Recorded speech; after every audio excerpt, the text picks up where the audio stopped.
মুখ্যমন্ত্রী অধ্যাপক ডক্টর মানিক সাহা বলেছেন, স্বচ্ছতা বজায় রেখে ত্রিপুরা ক্রিকেট অ্যাসোসিয়েশনকে রাজ্যে ক্রিকেটের উন্নয়নে কাজ করে যেতে হবে। আজ টিসি এর সাথে নতুনভাবে যুক্ত আজীবন সদস্যদের সংবর্ধনা অনুষ্ঠানে যোগ দিয়ে তিনি একথা বলেন।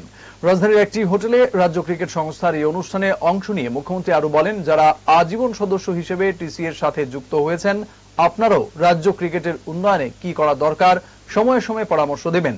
এর সাথে সেরা কোচ এনে রাজ্যের ক্রিকেটারদের মান উন্নয়নে কাজ করতে হবে, যাতে জাতীয় আসরে রাজ্যের ফলাফল আরো ভালো হয়। অনুষ্ঠানে ক্রীড়ামন্ত্রী টিঙ্কু রায় সহ টিসি এর কর্মকর্তারা উপস্থিত ছিলেন।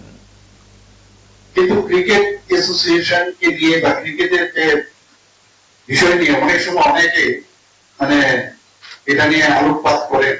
আমি এটাই বলবো যে স্বচ্ছতার সাথে যদি আগামী দিন এই ক্রিকেটকে আমরা সামনের দিকে এগিয়ে নিয়ে যেতে পারি এবং বর্তমান যে ক্রিকেট অ্যাসোসিয়েশন আছে, আমি ইনডাইরেক্টলি ডাইরেক্টলি এই বিষয়ে কথা বলতে পারি, ইনডাইরেক্টলি আমি কিন্তু তার নজরদারি আমি রাখি যে কোনো জায়গায় কোনো রকম যেন অস্বচ্ছতার কোনো স্থান না থাকে।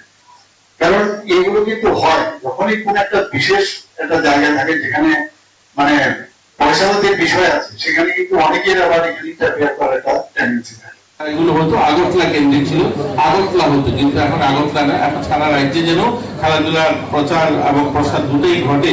এর জন্য কিন্তু আমরা সেই সমস্ত জায়গায় এক ধরনের খেলাগুলো করছি। আমাদের স্কুল দপ্তরের যে সমস্ত খেলা হয়, স্কুল স্পোর্টস আমাদের দপ্তর এবং এডুকেশন ডিপার্টমেন্ট মিলে আন্ডার 17 যত খেলা হতো আগে আগরতলাতে হতো, এগুলো কিন্তু এখন আমরা মফস্বলে করছি, গ্রামীণ এলাকাতে সেগুলোকে জেলায় জেলায় মহকুমাতে আমরা সেই ধরনের খেলা আয়োজন করছি। সেখানে আমরা জাতীয় মানের টেনিস কোর্ট, জাতীয় মানের ভলিবল কোর্ট, ন্যাচারাল ঘাসের মাঠ, এগুলো আমরা গোটা রাজ্যে করছি। একদিকে যেমন এই পরিকাঠামো উন্নয়ন হচ্ছে, অন্যদিকে খেলোয়াড়দের জন্য আগে যারা খেলোয়াড়রা বাইরে যেত তাদেরকে কোনো ধরনের ইন্স্যুরেন্স ছিল না, কোনো দুর্ঘটনা ঘটলে তাদের চিকিৎসার ব্যবস্থা বা পুনরায় সে মাঠে ফিরে আসবে তার সম্ভাবনা খুব কম ছিল। এখন কিন্তু আমরা তাদের জন্য বীমার ব্যবস্থা করে দিয়েছি।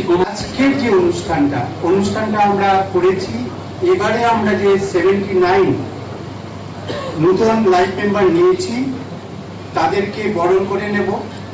আর যারা আমাদের এই লাইফ মেম্বার রয়েছেন টোটাল, তাদের জন্য আমরা প্রতি বছর একটা অ্যানুয়াল গেট টুগেদার করি। আজকে সেই গেট টুগেদারটাও করব।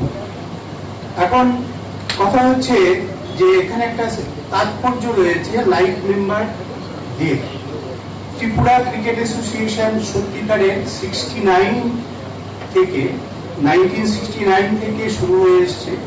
1969 এর আগে কিছু মেম্বার ত্রিপুরা স্পোর্টস অ্যাসোসিয়েশন হিসেবেই এটাকে পত্তন করেছিল। জানি না, আমাদের রেকর্ড থেকে বলতে পারছি না যে সেটা কিভাবে ট্রান্সফর্ম হয়েছে, কিন্তু ট্রান্সফর্ম হয়েছে সেই 69 থেকেই। আবার আপনার 23 জন মেম্বার লাইফ মেম্বার বলে নিজেদেরকে আইডেন্টিফাই করে এই ত্রিপুরা ক্রিকেট অ্যাসোসিয়েশন শুরু হয়েছিল।